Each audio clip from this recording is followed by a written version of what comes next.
Israel is anything but a cheap country to live in.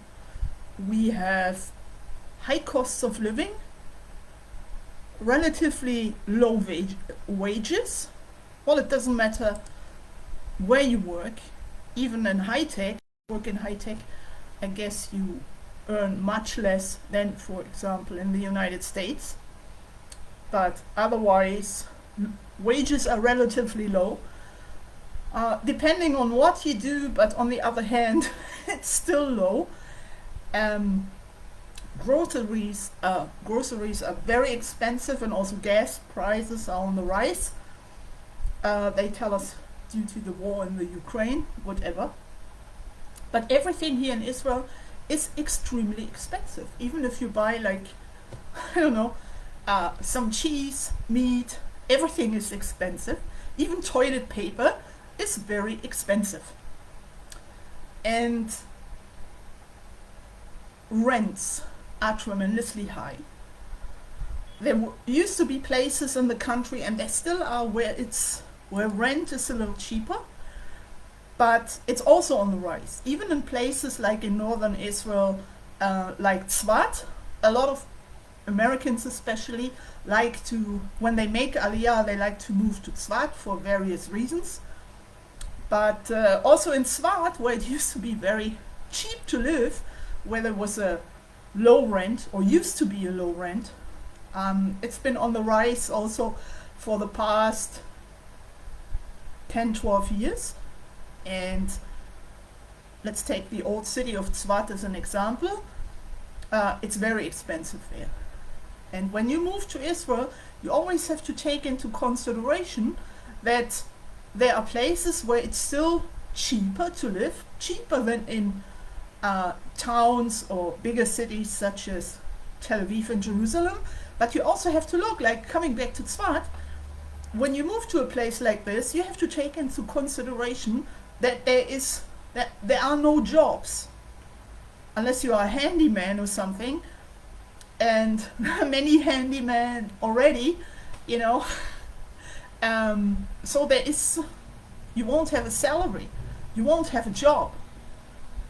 And in Tzvat, coming back to Tzvat again, many people are just on welfare because they can't make it.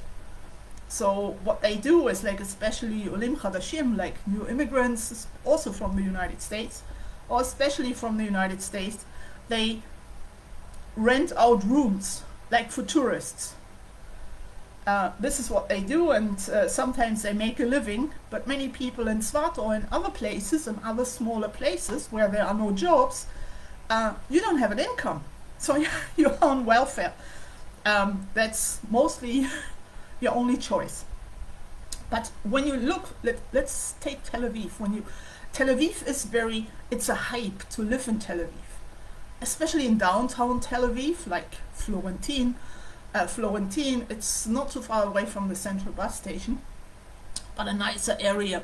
You also have around the central bus station in Tel Aviv, you have all these illegal Africans living, and lots of prostitution going on, crime, prostitution. So Florentine is not too far away, but it's still a bit of a nicer area. But because they have restaurants and bars, so lots of young new immigrants, mostly from Germany now, they like to live in Florentine, but also in other places. And of course, many apartments here in Israel, generally speaking, are crap. The apartments are crap. But rent is high. And the paradox is that landlords, like greedy landlords, they always find someone stupid to pay. Like in Florentine. You know, you have water dripping through the ceiling. You have, I don't know what. It's all a mess. Walls are half falling down and everything. But hey, I live in Florentine, even if I live in a shitty place, right? And pay a tremendous amount of rent, but I can say, I live in Florentine. I'm in society. I'm part of the better society. It's not a better place, don't get me wrong. It's a very ordinary place, but totally overpriced. And many Places in Tel Aviv are totally overpriced. Tel Aviv as a whole is totally overpriced. But, as I said, landlords always find someone stupid to pay, I don't know, 8,000 shekels. I don't know how much this is in dollars. It should be over $3,000 or something, if I'm not mistaken. They always find someone stupid. Even when the ceiling is dripping in winter, when the rain is coming in. But, as I said, you can say you live in Florentine or in a different place. I live in Tel Aviv. It's the same here in Jerusalem. And I've been living in Jerusalem for quite a while. I've also lived in Tel Aviv, I've lived in Ramat Gan, I've lived in Ra'anana. I was in the north for a certain amount of time. But when I was looking for a place here in Jerusalem, you have many places. Fasten your seatbelts now. Many places that don't have a window.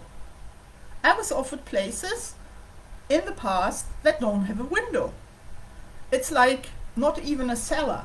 It's first floor, second floor, whatever. But the landlord turned, I don't know, a storage room or whatever into a one-room apartment, and there's no window. A while ago, couple of years ago, a friend of mine was looking for a place to live, and especially in Nachlaot here in Jerusalem. It's a neighborhood near the Machane Yehuda market. And we went to see an apartment, and there was no window. It was the door to the restroom, to the toilet, was right in the kitchen. I mean, you go in the kitchen and you open the door when you had to go to the bathroom to do your business.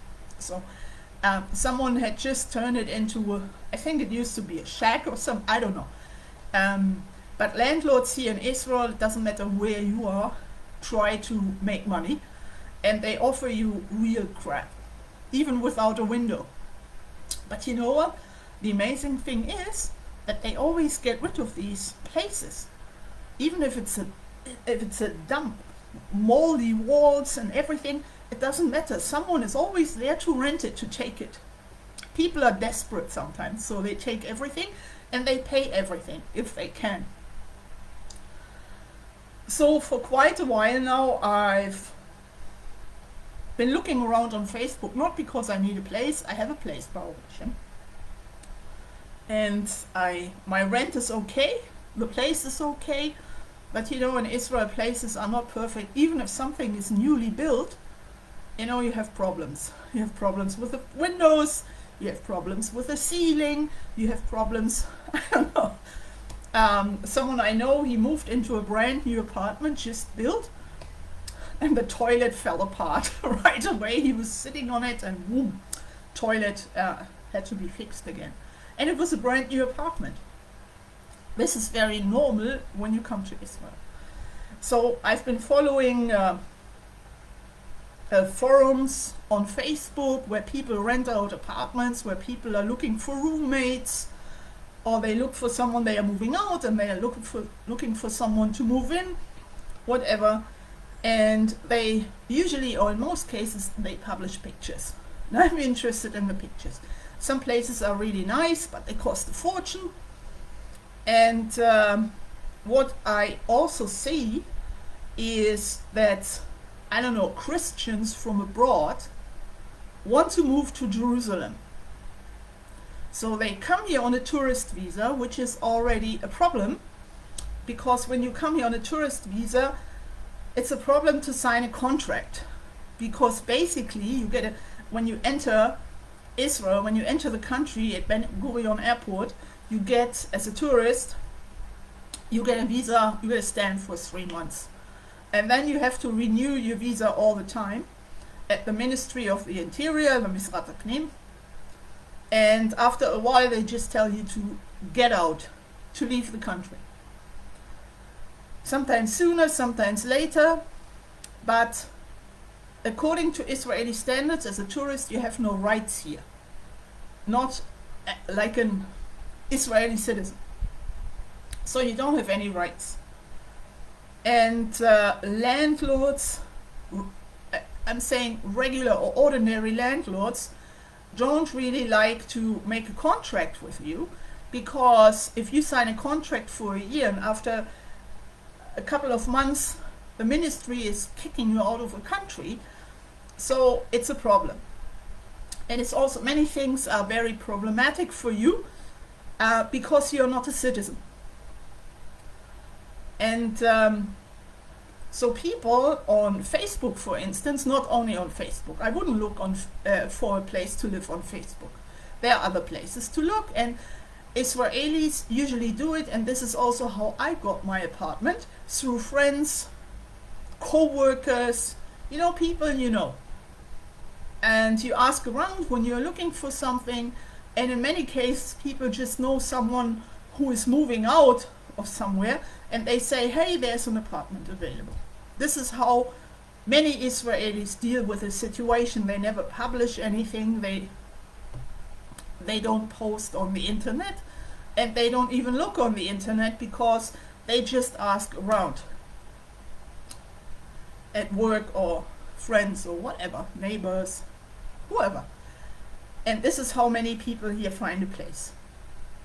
So in those Facebook groups, lots of people, like religious Jews, from Jews, they look for, if they look for a roommate, so they also look for someone from. And as soon as you see in those ads, it doesn't matter where you look, but as soon as you see in an ad where they are looking for someone, and it says like an abbreviation, like 2 letters, a double S, or SK. This is an abbreviation. Double S stands for Shomer or Shomeret Shabbat, and SK stands for Shomer or Shomeret Kashrut. And when you read that these people looking for a flatmate are religious, Jewish, you as a Christian don't interfere, because they are looking for someone Jewish and not for someone for a Gentile. And they will tell you that as soon as you get in touch with them. So don't even try, don't waste your time, and don't waste their time.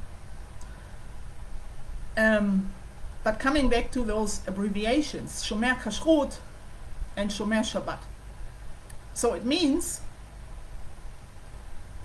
when you see these letters, it doesn't necessarily mean that they are looking for someone totally from. They are looking for someone who keeps Shabbat according to halacha. And Gentiles don't know this. Definitely not. Who keeps Shabbat according to halacha. And who keeps kashrut also according to halacha. It doesn't always mean that you have to dress in a religious or in a frum way, let's say.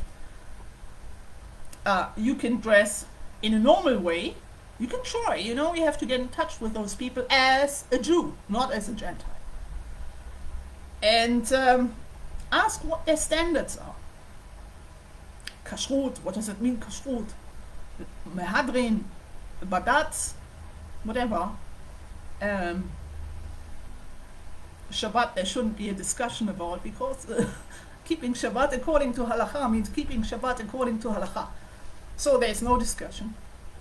But I once entered an apartment after making Aliyah 22 years ago, and I found this place not online, but I went to an agency, not an estate agency, but I went for a free agency. I paid a fee. This was then in Tel Aviv and also in Jerusalem possible. You went to an agency called Ma'agar Meida. It doesn't exist anymore. And you paid a fee, and for 1 month, for 2 months, and you got, every day you could go there, get a list, and with addresses and phone numbers for apartments, and you could call people and make an appointment, so to speak. And I found a place like this. Shomeret Shabbat, Shomeret Kashrut, but this was it. But you could like wear jeans, I mean, as a woman, and a t-shirt. But you had to keep Shabbat, and you had to keep Kashrut. You had to keep kosher. Fine. But this is what I come across all the time, you know, that I find it's very disturbing that all these Christian tourists, you know, you click on their Facebook page, on their profile, and you know, huge Yoshka picture pops up. And then they are applying for an apartment, Shomer Kashrut, Shomer Shabbat. Well, this tells you a lot. But anyway, it is not easy to find a place.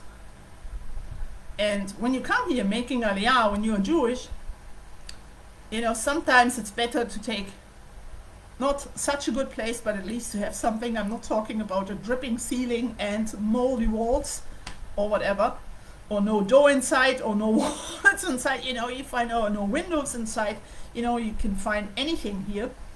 It takes a while to look. Sometimes you may be lucky, but usually it takes a while, a couple of months to look.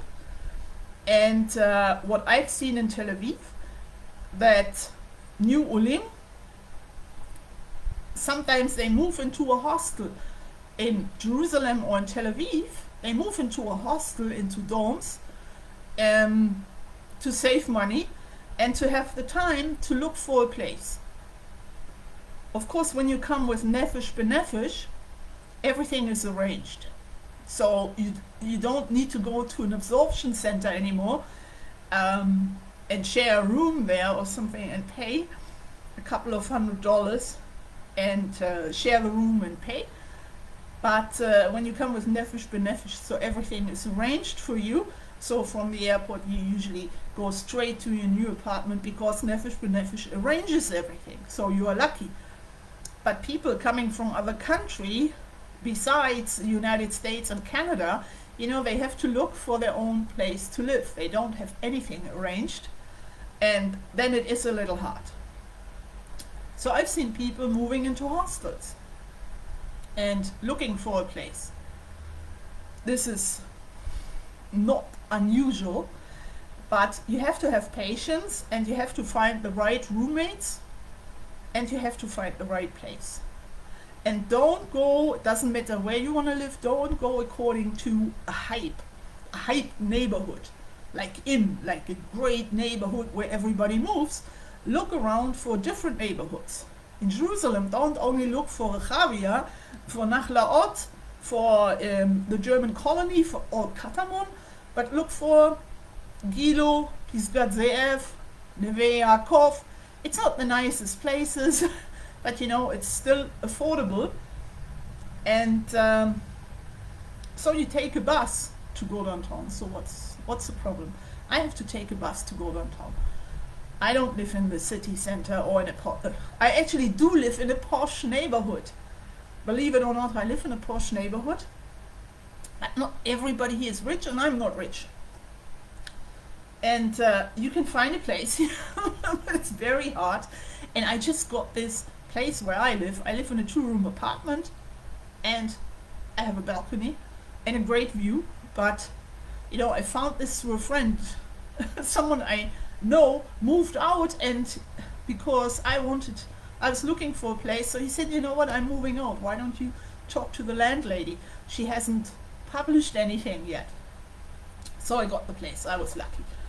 I do live in a posh neighborhood, but people here are very ordinary. Like, they don't behave like Beverly Hills or something, but everybody here talks to everybody, and not everybody here is rich. You also have very ordinary people here, and we don't have the very rich living. But it's like a nice posh neighborhood. We only have a problem because the bigger part of the neighborhood is inhabited by Arabs. So we have a lot of problems here. When Palestinians are rioting, we've had in the past a lot of problems, and it can come any day that, you know, you're being yelled at. It's very ordinary, but cars are being blown up, you know, stones are flying, Molotov cocktails are flying. My place here where I live, we had a few years ago, we had a Molotov cocktail exploding up on the roof. We didn't have water for 2 or 3 days because everything just blew up. The Dutch and everything just blew up. Like the water tanks and everything on the roof, everything blew up. So, you know, even a posh neighborhood doesn't always mean the greatest place to live. But I've also lived in other places. But you know, it's a newcomer, so you can't expect, unless you have a lot of money, you can't expect to move into, I don't know, Rehavia, which is a posh neighborhood here in Jerusalem, close to downtown. But you also have very ordinary people living there. Not everybody's rich. You have a lot of students living there. The apartments are usually very old, so something may be dripping despite your high rent. And what you also have to consider in Rehavia, for instance, also in other neighborhoods here in Jerusalem, you have a lot of break-ins. So this is a big problem in Rehavia, but also somewhere else. And a couple of years ago, we had this problem here in the neighborhood until the police caught 2 or 3 Palestinians breaking into places here. But then they were caught, and then it was peaceful again. So I don't know, it was 2 or 3 weeks ago that some Israelis, especially young people, they said, we're going to have a new demonstration. Like, we set up tents. We had this, if you remember, in summer 2011, lots of tents were set up all over Israel, especially in Tel Aviv, on Rothschild Boulevard in downtown Tel Aviv. And people were demonstrating against high rents. And they wanted to force the government to make new laws so that everything is getting cheaper and everybody finds a place, an affordable place. First of all, you have to take into consideration that no demonstration whatsoever in the history of this country has changed anything. There was never a demonstration. There were many demonstrations, but nothing has ever changed. No demonstration has ever changed anything, and everybody knows it. So this is also a reason why many Israelis don't even participate in a demonstration anymore, because they know nothing will change. And when they had this huge demonstration, setting up all the tents and everything, I still have hundreds of pictures from Rothschild, or in English you say Rothschild, in Hebrew it's Rothschild Boulevard. I still have hundreds of pictures, and I'm gonna put, when I upload this video on YouTube and Odysee, so I'm gonna put, my thumbnail will be a picture from those demonstrations in 2011, summer 2011. And the demonstration then was going on for a few months in the summer.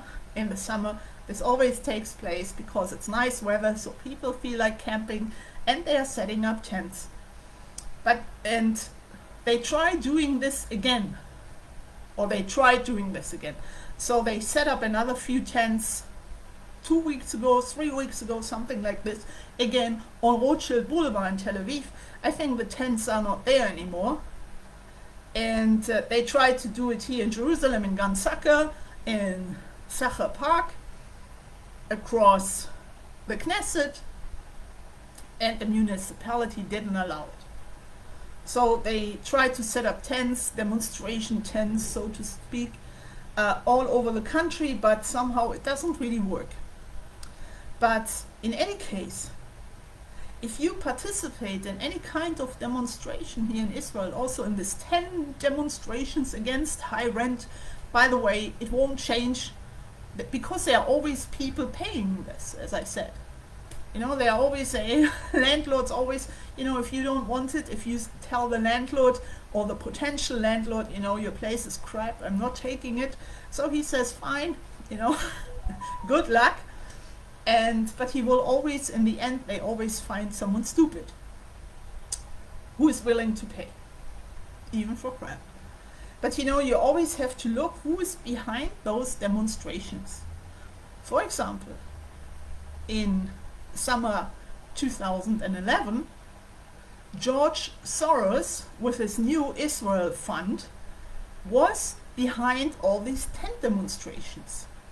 He gave the money to set up everything, to finance everything.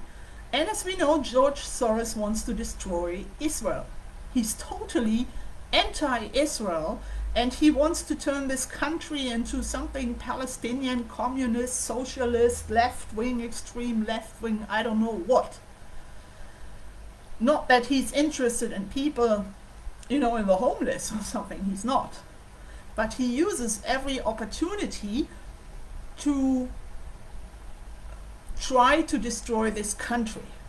And he was financing in 2011 the tent demonstration. And so, it's up to you joining them, knowing that an idiot, someone hating Israel, is standing behind this demonstration. If you want to support such a person. By the way, the demonstration in 2011, all the tents, after a few weeks, they were abandoned.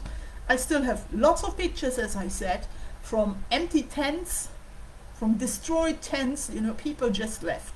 They weren't interested anymore. And it's the same now. I heard that the few tents they set up again these weeks on Rothschild Boulevard in Tel Aviv, they have disappeared already. I don't know if this is true, but this is what I've heard. And as I've said before, it won't change anything because there are always people willing to pay the price. So nothing will change, and the government is doing nothing, especially not this government now. The extreme left, they're not interested in anybody. And the next government, which is probably led by Netanyahu, again, somehow no one cares about the problem here, that rent is extremely high, many apartments are crap, and about the whole living situation, no one cares. But as I said, you always have to look behind every demonstration, behind the scenes. Who exactly is organizing the demonstration, who is running it, and who is financing it? And in many cases, when you have demonstrations from the left, it's mostly George Soros and his New Israel Fund standing behind those demonstrations. You have the same here, the demonstrations more than a year ago against Netanyahu. So they shipped in people from Tel Aviv, young people from Tel Aviv.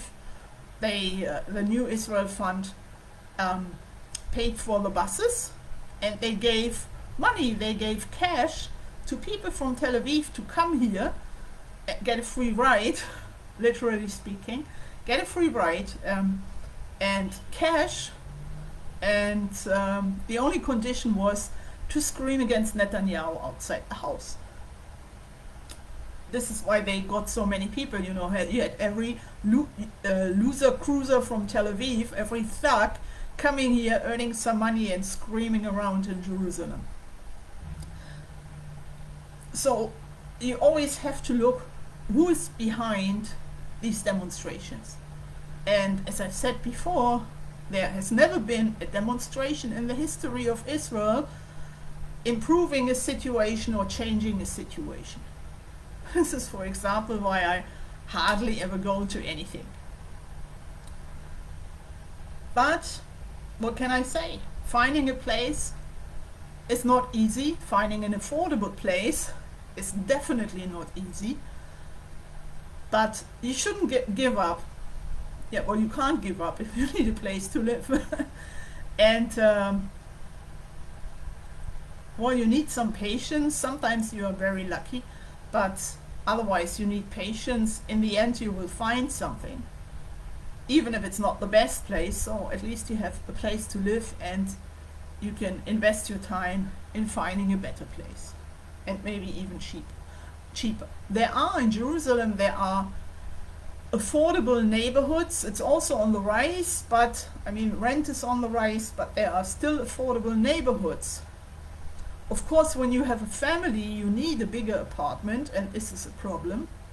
But when you are a single person, so it is a little easier.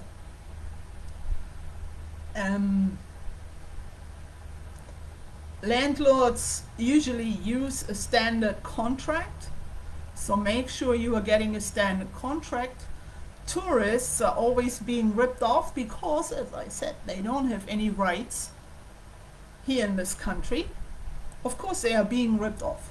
And when you are new in the country, your Hebrew is your level of Hebrew is not very high, let's call it this way. Of course everybody's trying to rip you off. And many times you go for it because you don't know what is right and what is wrong, and you think like, this is it, this is how it works here, but it's not. So get to know Israelis and ask around among those Israelis and ask them, show them the contract, if this is the right contract or the standard contract usually every Israeli gets, and if this is right, if they would sign it. Because as a newcomer here, you get like these, I wouldn't say fake contracts, but you are being ripped off big time. So in order to avoid this, get to know Israelis and ask them for advice. This is the advice I can give you. And don't give up. Well, there's no other choice, right? And if you have the possibility, so make aliyah with nefesh b'nefesh, so you have your place to live. And they arrange everything for you. I had to look for my own place. I found a place pretty fast, but I saw many places would really, I was looking for a place to share for flatmates, and I had really, the apartments were nice, I saw, but the flatmates were like weird. They were really weird. So in the end I got lucky, and well, we all do in the end. But sometimes it takes some time to learn and have our own experiences. So this is my advice. It's not a very helpful advice, but everybody's going through this. So thank you very much for listening, and I hope you've learned something about reality in Israel. It's not always a land of milk and honey. It is when you look for it, but there are situations when it's not, when it's very normal as everywhere in the world.